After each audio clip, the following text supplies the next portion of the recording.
Hey, everybody. Thanks for tuning in to the Hanging On to Hope podcast. I'm Brenda J. And I'm Karen Wonder. And we are HangingOnToHope.org.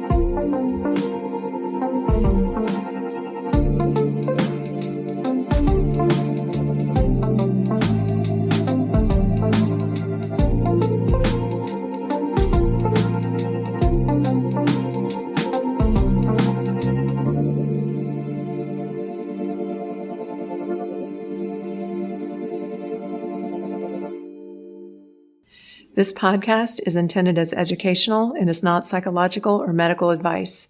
Always consult a professional when needed, and we disclaim any liability in connection with the instruction, information, or advice given. All right. Well, welcome to the Hanging On to Hope podcast. This is Karen W. On today's show, we welcome Allison. She's a friend of mine and former homeschooler. She's going to share her experience in healing from growing up in a cult. Allison is a wife, a mother of 8, and special education advocate and teacher. She spent 7 years of her childhood in a cult called Advanced Training Institute and the next 30 years healing. So welcome to the show, Allison. Thank you for having me. Yes, thanks for being here. Yes. So this is another very important topic. To give an overview of the Advanced Training Institute, which is what ATI stands for, I'm going to quote from an article that I found. I read a lot up, just going through this. I was familiar with some of it, but I really kind of try to dig into it more. So I quoted from an article entitled The Cult Next Door. It was written by Brian Smith. And so it states on the Institute of Basic Life Principles website, the nonprofit organization describes itself as dedicated to giving individuals, families, churches, schools, communities, governments, and businesses clear instruction and training on how to find success by following God's principles found in Scripture. The group pushed an authoritarian patriarchal theology conceived, developed, and thundered from the pulpit by Bill Gothard, which started this organization in the 1970s. So if you want to just go ahead and share your background and all of that. Sure. And I find that quote really interesting to me because having grown up in this, I look back and I see some key words here like how to find success. And it seems like so much of what was being taught was all about finding success and being successful. And who doesn't want to be successful, right? Right. And so that was kind of the carrot that was used, or the bait per se, that to draw people in. Oh, you want to be successful. You want your children to be successful. And then you see where it says found in Scripture. Well, that was kind of the whip or the leverage to make it all okay because they twisted it to say, oh, it just comes from Scripture. Yeah. So I found those two little phrases very interesting. Well, many of the members of this cult, Advanced Training Institute, they enlisted their children in this homeschool program, serviced by more than a dozen ATI Advanced Training Institute, or ATI centers, better known to people within the cult as headquarters or the North Woods, sprinkled around the nation and even abroad. There have been lawsuits brought against Bill Gothard and his organization. Sadly, those did not actually go anywhere. I believe, is my understanding, that the statute of limitations came into play there. Mm-hmm.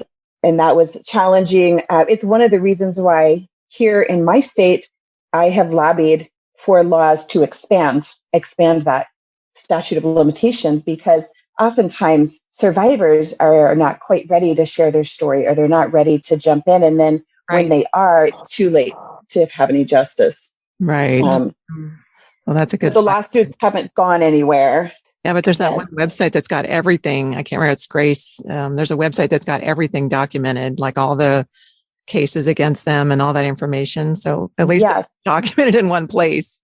Right. And if anyone's listening and they want to check that out, it is Recovering Grace. Right. I don't know if it's .com or .org, but Recovering Grace, then to be able to find it. But within this organization that Bill Gothard was running was this extravagantly detailed purity culture.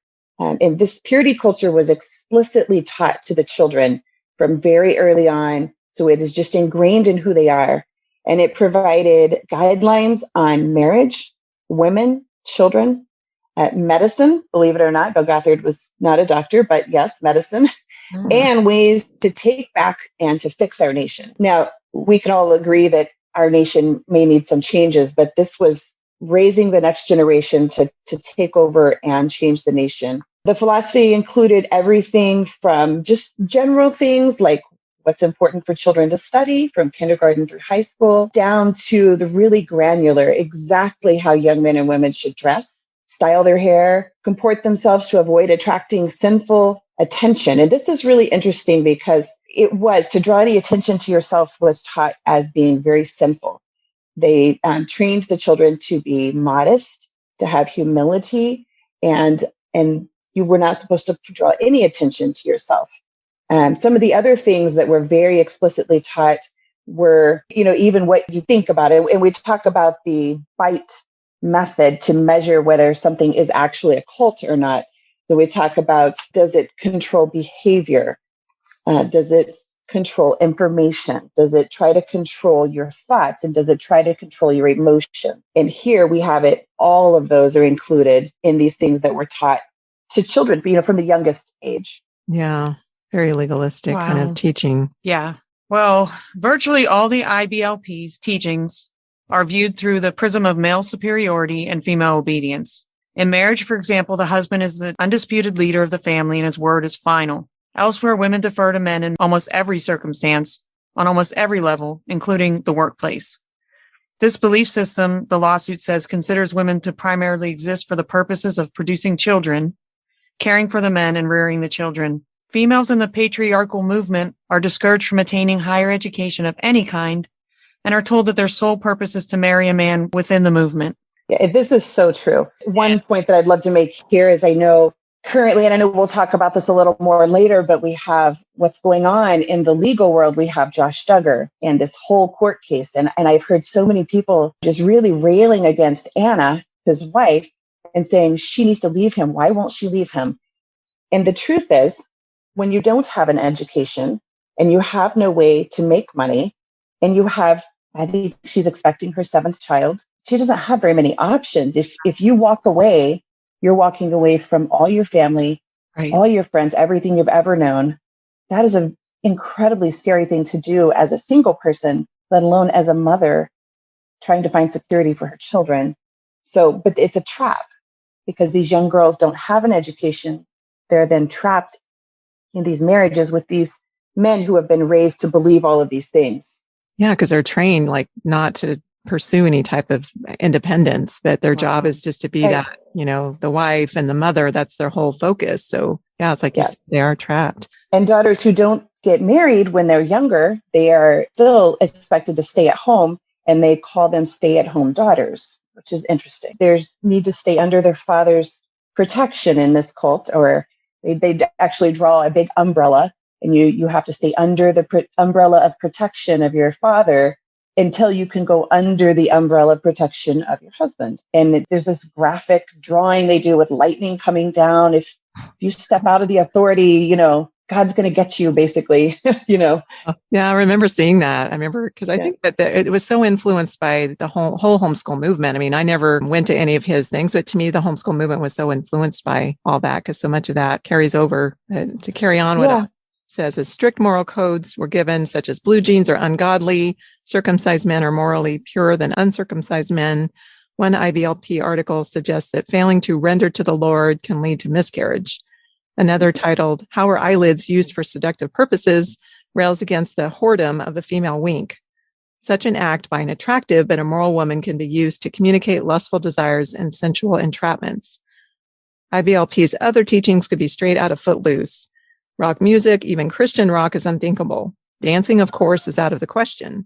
So too are television, movies, romance novels, and drinking. Boys are not allowed to talk to girls in the lobby of the IBLP headquarters. Dating is forbidden. Instead, a boy and girl whose fathers believe might make a good pair must follow a highly circumscribed courting ritual, every aspect of which is monitored by their parents. So a lot of it's the courting. Yeah.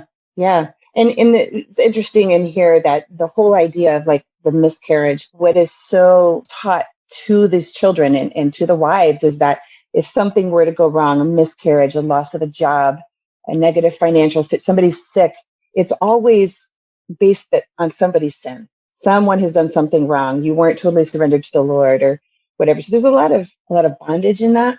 Mm-hmm. It's funny when you talk about rock music and all this. I was actually a college student before I had ever even heard of U2. I had no idea who they were. Wow. Oh, It was such, you're raised in such a bubble, and you don't even realize when you're there that you're in a cult. Yeah. When it's talking about the courting ritual, that's interesting because there's been a lot of recent things happening with Josh Harris, who wrote Why I Kissed Dating Goodbye. Yeah. And he has now retracted that. And I don't believe that Josh Harris was actually in ATI, but he might as well have been. He was in those early stages, and his parents were believing the same types of things and promoting the same types of things. Right. right. Yeah. I did watch something on him. Yeah. Yeah. Yeah. He's definitely come out and denounced that book. Yes. When it comes to appearance, girls in particular face a very long list of rules. For instance, they must avoid an eye trap. So that would be anything that draws attention to their body and away from their countenance. So the countenance would be like the face. There was actually a lesson in my curriculum, which I still have some of that curriculum that I've saved all these years. And they showed us pictures of women who, if we looked at them, we would think they were all highly modest, but you were supposed to circle the eye traps. And it might be, I don't know if you remember back in the 80s that the lace pantyhose were really popular, really cute. Oh no, that was an eye trap. Brought that into it's a trend. If the necklace hangs too long so that when somebody looks at your necklace, they might be looking at your chest, that's not okay. That's an eye trap. So many things, but it created a very legalistic approach. And while it made the girls carry the weight for whatever thoughts a man might have in his head, it also trained the young men to be constantly looking at a woman's body and judging whether she was appropriately covered. And it taught the young men that the woman was then responsible, for his thoughts and his actions. So it could be that neckline that's lower, showing more than the collarbone, or like we said, the necklace, but it was challenging. It could be even a slit in the back of a skirt. Well, as women, we know that if you're wearing a straight skirt and you don't have a slit, you're going to take baby steps. I mean, you need to be able to walk. Right. And so, but the slit, evidently that is incredibly seductive and sinful. So that was in that list as well. That's so crazy. I mean, it sounds so similar to the Southern Baptist Convention and all that talk that's, come out now. Mm-hmm. It's very similar. Wow. Well, the lawsuit claims that Bill Gothard, who holds no medical degree, provided therapeutic counseling according to his own whims. One of its most dramatic allegations involves a young woman on staff who asked for guidance on dealing with the emotional fallout of having been raped at age 11 by someone not in the organization. The suit alleges Gothard discouraged the staffer from seeking outside psychological treatment. Wow, that's bad. It is really bad. They actually teach children from a young age that any psychology or psychiatry is evil and wrong, and they will lead you astray. And they are intending to try to deceive you and lead you astray. Yeah. Because if you go to that organization that has recoveringgrace.org, that's an organization that has all the information. Because so many of the cases are the cases that were brought against him were women that said he was inappropriate. I mean, I've read a lot of the cases. Yeah. Where, it's just such a turn that, like, you're saying not to draw attention, but yet he brought attention to these girls that were, stood out to him for whatever reason. Mm-hmm. Yeah. Yeah, it's just so crazy. Yeah, that is crazy. Yeah. After living through something like this, how then you parent your children? And my daughter is, looking at college and what she's going to do in college. And it's really on her heart to be a psychiatric nurse practitioner because she really wants to go and help people and help survivors. So I'm proud of that. The outcome, very proud of her wanting to go in and to do that. That's what she wants to give her life to. So, that's great. That is great. Because that's very needed. So we talked a little bit about the Duggar family. They definitely brought to light more of this cult because they are very involved in it. They're former TLC reality show stars that became adherents of the IBLP's homeschooling arm, the Advanced Training Institute, in the early 1990s. In 2003, after it was discovered that their son Josh had molested multiple young teens, he sought faith-based healing at IBLP's training center in Little Rock, Arkansas. So that's immediately what they did, which was another, red flag. Yeah, and that's the general response is circle the wagons. Don't go outside and seek any help because they will ruin your children. Let's keep it all inside. It was basically a work camp they sent him to where they worked him really hard and probably had him memorizing a lot of scripture and these sorts of things. And then he came back from it and was supposed to be, all better. Yeah, that's crazy. One thing that ATI does is it definitely promotes a culture of fear. Like I said, they had even that visual for children of this big umbrella with God written on it, and then a little bit smaller umbrella underneath that, and that's the father, the man, and then a smaller umbrella under that, and that's the woman, and everybody's under the other, and images of big lightning bolts coming down. That if you step out, you're going to be zapped, and so. Wow. Yeah. And that's so carried over to just overall the culture and the homeschool movement. Like I said, I wasn't directly going through these, but so much of that message to me carried over. Right. School environment, whole culture. As if God is moody and you can make him happy or you can make him angry and he's going to try to zap you and, watch out because he's just waiting to get you. Yeah. Wow. Like you don't want to be struck by lightning. Yes. Once you have that image of God, it's so hard to break that. Right. How do you heal from that? Yeah, it's such a toxic not how God image.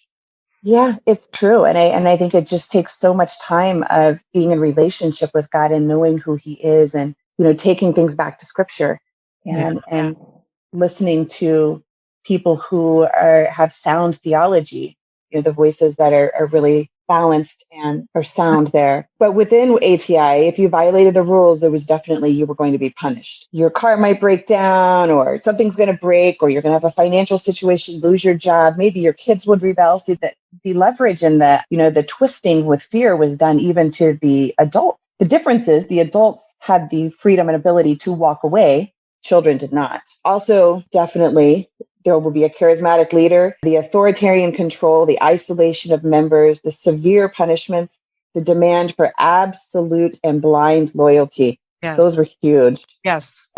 All of those elements were outlined in the lawsuit, and they add up to IBLP being like a cult. Now, if you're not familiar with this, IBLP is the Institute in Basic Life Principles.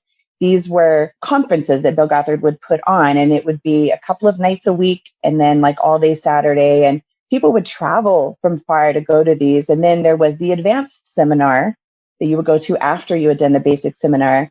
And that's where he began to promote his homeschool curriculum and finding families who would go even a step further. I remember being told as a kid things like, if someone drives even 1 mile over the speed limit, the angels are going to jump off their car. God will not protect you. You will be in a car accident. Wow. Talk about like black and white thinking. I would have just been in so much trouble. I can do any of the things. Like, oh no. I'd be walking around like, huh? Okay. Well, and over time, you just learn to keep your head down and not make a lot of noise and just survive. Try to be as perfect as possible, I guess. Mm-hmm. Just keep your head down. Make sure you don't do anything wrong. Yeah. Yes. In the 1980s, a sex scandal involving Gothard's brother threatened to take the entire empire down. Steve Gothard, who worked for the organization at the time, publicly admitted to having a number of affairs with female staffers at a 3,000-acre retreat center the group owned in Michigan. Bill Gothard was accused by other staffers of dragging his feet and reprimanding his sibling and was forced by the organization's officials to step down. He was reinstated after a few weeks, however, and he emerged stronger and more in control than ever, and not only covered up his brother's actions, but actually tried to get one of his brother's victims to marry his brother. Yeah, I thought that was crazy when I was researching that. He actually called the victims. And it was more than one, I think, but he actually tried to call the victims and talk them into, and of course, none of them did. But I'm like, how crazy is that? And then he could reframe the whole situation. You know? Yeah. I'm like, he's married now, so it's okay. And the whole. Okay. I'm just sitting here in shock. Like, I know. Can I read this? I know. I was too. I didn't know that. I actually tried to get one of his brother's victims to marry his brother. Yeah. See, I didn't know about that part, so I was shocked. That's absolutely. And what's interesting too is all of this would have been framed through this lens of, well, we have to forgive. So we're going to forgive him. If you continue to even remember or dwell on, then you haven't forgiven. I remember as a child, we had to memorize all these definitions of character qualities and different things that we were supposed to memorize in this curriculum. And one of them was what forgiveness means. And the definition was something along these lines. I'm remembering this from my 10, 12-year-old mind, that forgiveness means being willing to put yourself back in the place to be hurt again. Oh, that is not of God. Right. Who wrote that? Where'd you hear that? Oh, those were that was just one of the definitions that children in ATI were required to Oh, memorize. oh, Yeah. Yeah, Yeah. the There were a lot of them. That one, even as a young child, that one really stood out to me as, I don't think that's right. yeah, like this doesn't feel right. Yeah, no. I know. The more I research it, the more angry I got that, they would brand this as Christian when it's also toxic. And it's really just Bill Gothard's personal interpretation of all of this, however he wanted to twist things, but then taught as absolute truth. Yeah, but then on the side, he'd be, like Right. giving these sexual innuendos to these girls. I mean, it was like such a double standard that he also played in on it. That's why I can't believe, so he's not in charge of the IBLP anymore, but he's rebranded and he now has a new website that sells his books and courses, which I was shocked to see that, after all this has been made public, that anybody would even want to buy anything from him. But he does have a website. And it was crazy seminars like how to get a PhD while you're sleeping and how to find enough favor with God so that you can be wealthy, Yeah, when I was reading, I'm like, well, this is troubling. It's not like there's any change or anything. It sounds pretty similar. Well, it's the same commonality with cult leaders, almost with Scientology. What did he say? I can just, the way to become rich is just to make up your own religion, and then just made up stuff as he went along. Yeah. Right. Just make up stuff, and it's not biblical at all. And that's kind of, me coming from a cult environment as well. That's what they do. And they lie, and they know that they can lie and get anyone to believe them. They're just good at it. They're so manipulative. Right. Yeah. And like you said, it's under that umbrella of success too, of like, oh, but don't you want your kids to be successful? Right. There's actually an interesting case, I believe it's in California right now, of a woman who escaped Scientology, and she is now trying to sue them for abuse as a child. Her name is Valerie Haney. So in my husband's legal work, he came across this case and showed it to me. It was really interesting to go read through what she is trying to do and even how she escaped. She had a very dramatic escape. Wow. Yeah, there's a lot of similarities in all of these kind of different cult-like things. It's based on lies, that's for sure. So, hi, Allison. It's Brenda J. I didn't introduce myself, and we've been talking for a while now. Anyway, well, now that we've educated our listeners a little bit on the cult that you grew up in, can you tell us a little of your story? Yes. So I started out like a typical kid growing up in the 70s and 80s, and I have a mom and a dad and two brothers, and my parents put us in a private Christian school. And then they were dissatisfied with that one. My understanding is that the school dropped the Christian curriculum and went with a secular curriculum. So they moved us to another school. There was actually Church of Christ, which was very interesting because they had no instruments in our chapels and that sort of thing. So it was just a very different, they were hopping around, and then they became dissatisfied with that school, which I will admit there were a lot of things going on there that shouldn't have been going on. So then they decided to homeschool. We knew maybe one or two people who had homeschooled, and it was not common. This was probably 84 or 85, and I would have been going into fifth grade. It was the year that we started homeschooling. And, when you're there and you're so young and you're being taught, you just don't realize that you're in a cult. Mm-hmm. Right. It just feels normal.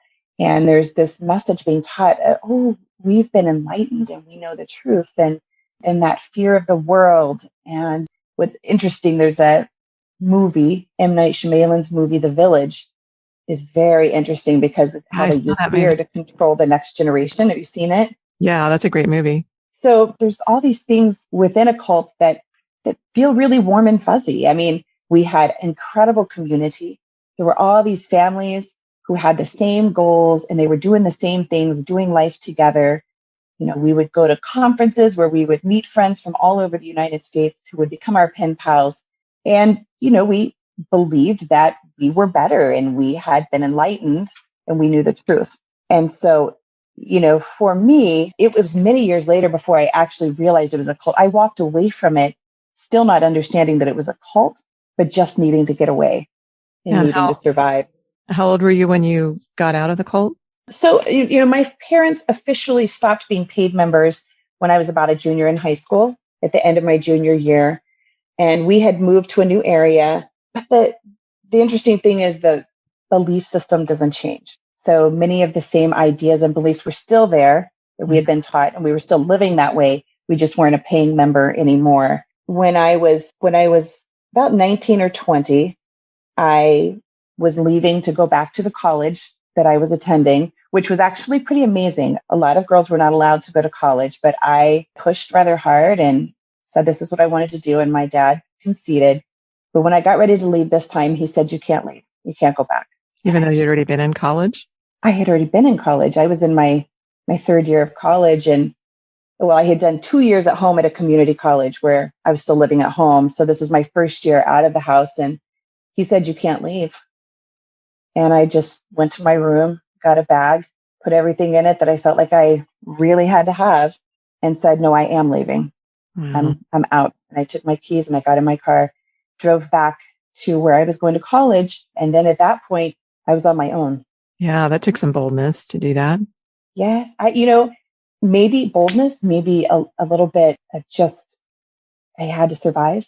Yeah, survival. I wasn't going to survive if I stayed within this mentality of thinking and this amount of control and authoritarianism, male authoritarianism. I just felt like I'm not going to survive here. Right. So you were like on survival mode at that point. Absolutely. And you see it as like, well, here's my chance. So I drove back to college and finished up my college days. And I pretty much just closed my mind to it. I thought like, well, I had an unconventional childhood. I'm moving on. There's just a little bit of legalism there. And that's what I hear a lot of people say. That's why I'm happy to talk to you guys today and explain what a cult is. Sometimes it's overused and people don't understand. And so, I didn't even know that I was in a cult for many, many years until years later. I was in a chat group with the man who had been my pediatrician as a child, who was also in ATI, of course. That's how that works. Yeah. And there were a group of us just kind of chatting back and forth. And one of the former ATI students said something about it being cult-ish. And my pediatrician, who was kind of a mentor for my dad, said, oh, no, it wasn't. And then he put a link in and said, here's a link to the attributes of a cult, which we can talk through a little bit later too. And I, just out of curiosity, I clicked the link and I started reading, and I was like 8 or 9 out of 10. Yeah, close. And at that moment, I was a married woman with children. I went, oh my goodness, I was raised in a cult and I didn't know it. Yeah. You started putting it all together. Yeah. Mm-hmm. And I didn't know what a cult was really. Yeah. Until I read that list. And I thought, wow, I was raised in a cult. Yeah. That's why we thought this was so important too, because it's more than just, like you said, it's more than just legalism. Yes. It's a whole way of, it consumes so much of your life growing up. Yes. Every area of it. So then what happened after you went away to college? So did you still have a relationship with your parents, or how did that go? I did. I will say there were a few years there where I was in college, and honestly, my parents' marriage was falling apart. They were trying to, go and get counseling. My parents ended up divorced and, living in different states. And so it was just, it became a challenge juggling all of that. And so I would go and visit my parents for holidays, but I would go and stay just a little bit and leave. And there were just things that we just didn't really talk about.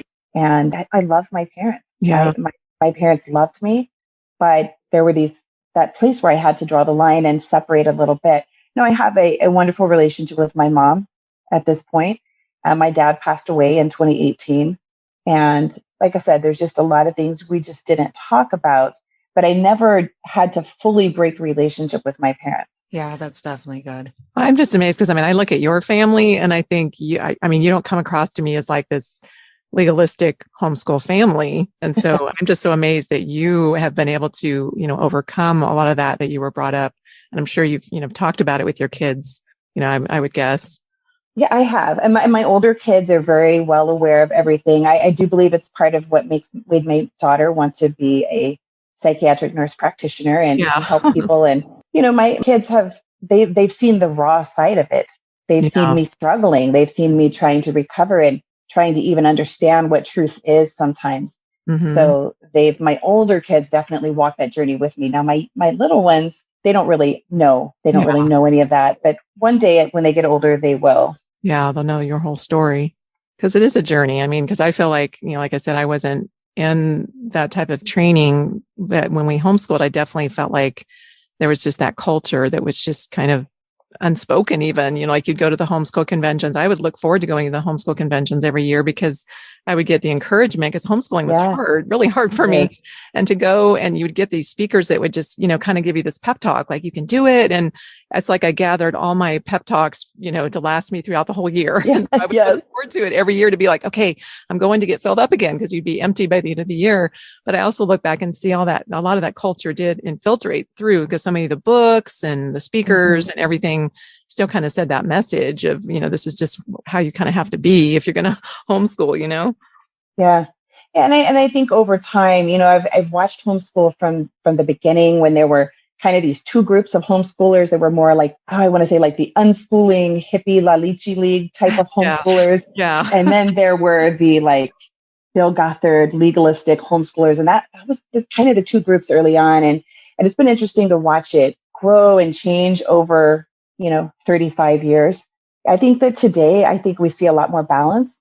We see all kinds of homeschoolers, for every kind of reason, wanting to teach their children at home. And I know during the COVID-19 pandemic, just so many more people jumped in to homeschooling their kids out of necessity. Yeah, that's true.